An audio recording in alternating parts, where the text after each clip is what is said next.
Ni mbere ya bunge ya kĩbũrũri kũrĩa watho ũrĩa ũrarĩkĩtie kũhĩtũkio nĩ bunge ya Senate ũringĩire ihiga. Order number 1, administration of vote. Kũrĩa bunge ĩno ĩteanĩirie watho ũyũ wa ũgania wa kigina kĩa mũingĩ na ũrĩa ũratanyaga kuongerera kigina kĩrĩa gĩkinyagĩria kaunti kuma ciringi birioni 391 nginyagia ciringi birioni 415. We want to cap our deficit at 2.9%, and therefore our budget is inelastic.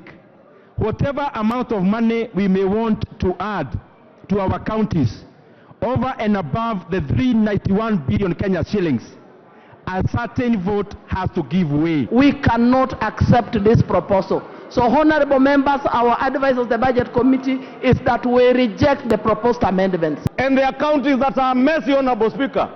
There are counties where the auditor general is telling you, my county in Kiambu, close to 1 billion shillings on roads has gone to waste. Ambunge mwena wa thirikari matongoretio nĩ mũikarĩri gĩtĩ wa kamĩtĩ ya bunge ĩgiĩ bajeti na nowe mũmbunge wa Kĩharũ Ndĩndĩ Nyoro moneka kũregana na watho ũyũ makiuga thirikari ndĩrĩ na kĩgĩna kĩiganu gĩa kuongerera county. Honorable Speaker, the first proposal is that we slash the RMLF that is going to our counties by 10 billion shillings, Honorable Speaker. Kũringana na bunge ya kũngĩkinyanĩra atĩ kĩgĩna kũrĩ kaunti nĩ kĩongererwo, tabarĩra imwe cia thirikari gũcũngĩrĩrio gũtunywo mũigana wa kĩgĩna kĩrĩa kĩngĩhutio na ihenya rĩ kĩgĩna kĩa NGCDF ũndũ ũmwe na kĩgĩna kĩa waki wa barabara. Honorable Speaker, the second consideration for us to bridge the gap of the 24 billion is for us to slash NGCDF, Honorable Speaker, from the current proposed figure, Honorable Speaker,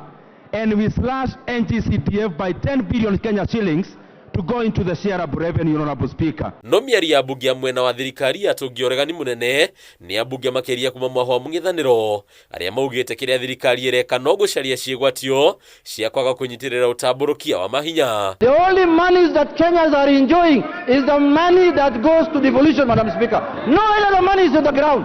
And the NGCDF. Counties have been given functions which they are unable to perform, Honorable Speaker. Counties have been given functions without the requisite funds to manage those functions. It is a duty, it is a historic duty of this House to right those wrongs. Kũringana na bunge aya matongoretio nĩ mũmbunge Junet Mohamed, thirikari ya kĩbũrũri ĩrĩ na kĩgĩna kĩiganu gĩa kũgaĩra kaunti na gũtabania ũthii wa na mbere ĩndĩ arĩa marĩ thirikari-inĩ matirĩ na wendi wa gwĩka ũguo. We shall not be used as a house to kill devolution, Madam Speaker. We must stand up because that is the only way we are going to save devolution, Madam Speaker. Madam Speaker, as you are aware, the Senate has only asked for an increment.